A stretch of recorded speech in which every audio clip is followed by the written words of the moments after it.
निगम प्रशासन को और राज्य सरकार को निशाना साध रहे हैं। जी जी बिल्कुल, सब तरफ निगम प्रशासन का जो हाल है पूरा बदतर स्थिति है। ग्राम पंचायत बनाए नहीं, कुछ 4.5 साल सिर्फ घोटालाबाज की सरकार रही है, सब चीज़ में भ्रष्टाचार है। नमस्कार, मैं लोकेश साहू और आप देख रहे हैं सीजी न्यूज़ जंक्शन।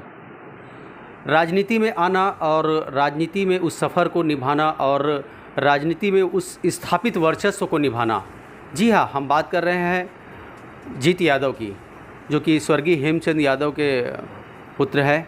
और मैं पहले स्वर्गीय हेमचंद यादव जी के बारे में एक बार बता दूं कि वो कई विभिन्न पदों का दायित्व जो उन्होंने निभाया भाजपा में, और उसके बाद वो कैबिनेट मंत्री रहे और किसी कारणवश जो है उनका देहांत हुआ। और उनके बाद फिर से उस पारी को एक बार फिर से अब पारी को खेलने के लिए अब भाजपा में एक युवा नेता के रूप में जीत यादव जी जो है, उनके पुत्र, अब इस पारी को जो संभाल रहे हैं। एक सिपाही, एक कार्यकर्ता के रूप में भाजपा के एक अपनी सेवाएं जो है पार्टी को दे रहे हैं। चूँकि इन दोनों अब चुनावी मौसम है, तो अब बात करेंगे उनसे पार्टी की गतिविधियों के बारे में, उनसे जानेंगे उन किस तरह से, क्योंकि वो राजनीतिक पृष्ठभूमि से आते हैं, और चुनाव के विषय में हम उनसे बात करेंगे। इन दोनों आगामी उनकी जो कार्यक्रम लगातार जो चल रहा है उस बारे में भी हम चर्चा करेंगे। सबसे पहले तो मैं जीत भाई साहब आपसे यही जानना चाहूँगा कि राजनीतिक पृष्ठभूमि से आप आते हैं, क्योंकि परिवार में जो है राजनीतिक माहौल रहा है आपका, तो जब जिन दोनों हेमचंद जी थे तो उस समय जो है राजनीति के बारे में आपने कैसे उनसे गुर सीखा, कैसे उसके बारे में आपकी जानकारी मिली, ये पहले तो हमको बताएं। सबसे पहले मैं सभी दर्शकों को मैं नमस्कार करता हूं, मैं आप सबको। मैं पापा जी का शुरू से देखा आता हूँ। दिनचर्या सुबह से जो उठे वहाँ और उठ के समाज की सेवा के लिए यहीं हॉल में वो बैठे, और सैकड़ों जन की समस्या लेके वहाँ हमेशा तत्पर रहे। कोई भी समस्या हो तो तुरंत फ़ोन करे, कोई समस्या हो तो कई समस्या इसे रहा है कि वो खुद जाए, वो कर लियो। इतना में कैबिनेट मंत्री रहे के बाद भी वो काम पर स्वयं जाए, जनता के काम ला लेके ओकर इतना शालीनता, ये सब ला लेके मैं शुरू से गुण ला ओकर सीखत रहो, है ना। और वही सब चीज़ ला लेके मोर प्रेरणा मिलते, आगे बढ़े के शक्ति मिलते। मोर आदर्श वही है, मोर पिताजी ओला देखे मैं आगे बढ़ा। अच्छा, आपकी पढ़ाई लिखाई कहाँ तक हुई है, पहले ये बताइए। मैं यहाँ BCom फाइनल हो, सुराना कॉलेज में पढ़ाई है वो।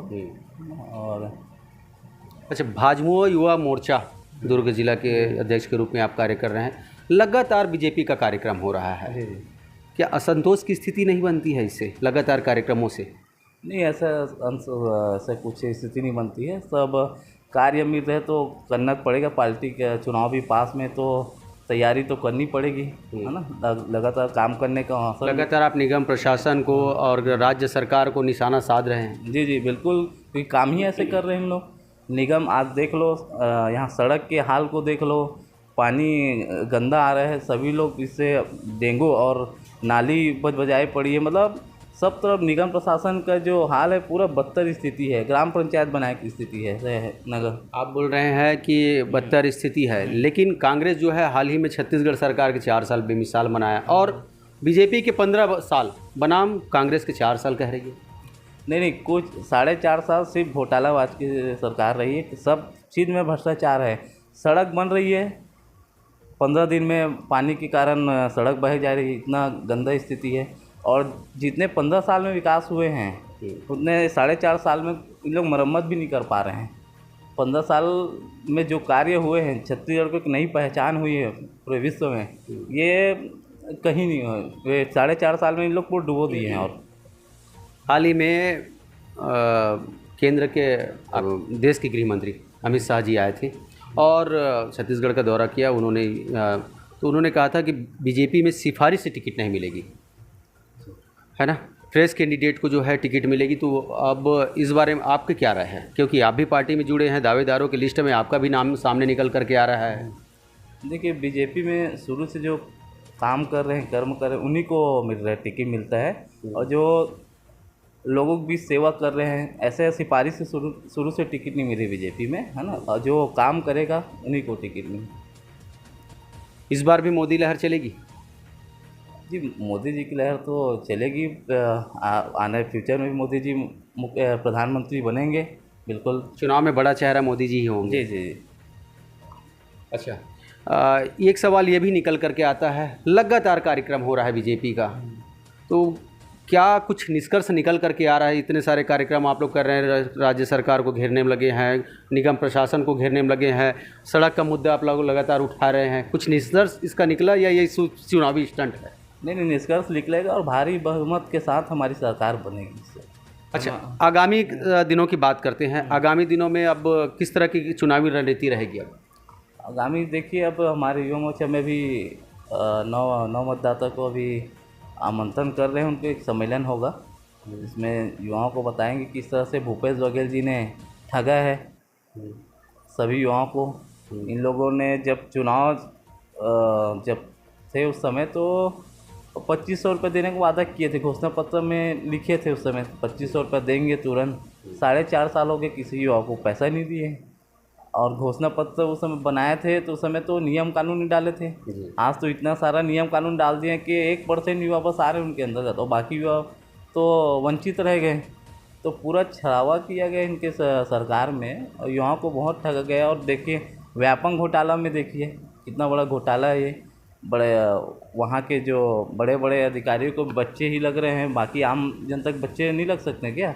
पूरा घोटालाबाज की सरकार है, सब तरफ घोटाला से लिप्त है। अब ये जाने की तैयारी है। आप कह रहे हैं घोटालेबाज की सरकार, लेकिन छत्तीसगढ़ में किसान तो काफ़ी खुश नजर आ रहा है। नहीं, ऐसे नहीं। किसान वो 2 रागी का समर्थन बोल बढ़ा दिया। किसान के वरदाना के पैसा नहीं, वो नहीं मिल रहे, वरदाना नहीं मिल रहे उन लोग को। किसान को कंपोस्ट के नाम से मिट्टी दिया जा रहा है, किसान भी असंतुष्ट हैं। अब वो चुनाव आएगी तब फिर बताएगी किसान, है ना। अच्छा जी, हम आपसे ये जानना चाहेंगे, आपकी चुनाव लड़ने की इच्छा है? अब पार्टी फैसला करेगी। मैं तो एक कार्यकर्ता हूँ पार्टी जो सोचे मेरे बारे में वो उचित है। हाल दुर्ग शहर में और छत्तीसगढ़ में कांग्रेस की सरकार रही, उसके बाद कांग्रेस की सरकार अरुण वोरा जी फिर से आए, तो क्या लगता है दुर्ग शहर का विकास हो पाया है, बदलाव हुआ है? विशेषकर इन 4 सालों में तो हम नहीं कहेंगे, लेकिन इसके पहले 15 साल कांग्रेस बीजेपी की गवर्नमेंट भी रही है, तो दुर्ग शहर की कायाकल्प चेंज हो पाई? बिल्कुल। जब 2003 में जब बीजेपी की गवर्नमेंट बैठी तब यहाँ सड़क अच्छे देखने मिली, नए अच्छे उद्यान देखने को मिले, मतलब बिजली लाइट सभी चीज़ की व्यवस्था बहुत अच्छे रूप से मिला 15 सालों में। और जैसे इन लोग की सरकार आई, अरुण वोरा जी विधायक बने, तो उसके बाद तो जैसा तो तैसा ही है, कोई बदलाव नहीं मिला, कहीं कुछ नहीं। विकास के नाम सिर्फ जनता को बेवकूफ़ बनाया, कहीं कुछ नहीं हुआ है विकास। तो चुनाव में आपकी तो सरकार 15 साल रही है, अब क्या बड़े मुद्दे लेकर जनता के पास जाएंगे? जैसे युवाओं के लिए रोज़गार के लिए अवसर मिलेगा, हमारी सरकार आएगी तो युवाओं को रोज़गार के लिए अवसर मिलेगा। और ऐसे बहुत चीज़ है, किसानों के लिए है, सभी वर्ग को देख के करेंगे कार्य करने की। आपको क्या लगता है इस बार विधानसभा चुनाव में कितने सीट जो है भारतीय जनता पार्टी ला पाएगी छत्तीसगढ़ में?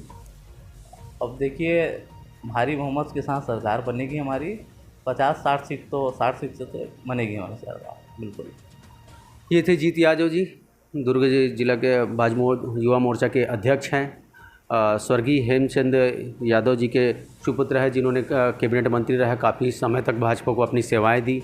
वर्तमान में ये भी भाजपा के एक वरिष्ठ सिपाही और एक कार्यकर्ता के रूप में भी अपनी सेवाएं दे रहे हैं, वरिष्ठ पद का भी दायित्व निर्वहन कर रहे हैं और दमखम दिखा रहे हैं चुनाव को लेकर के, और भारी बहुमत से जीत का दावा भी कर रहे हैं।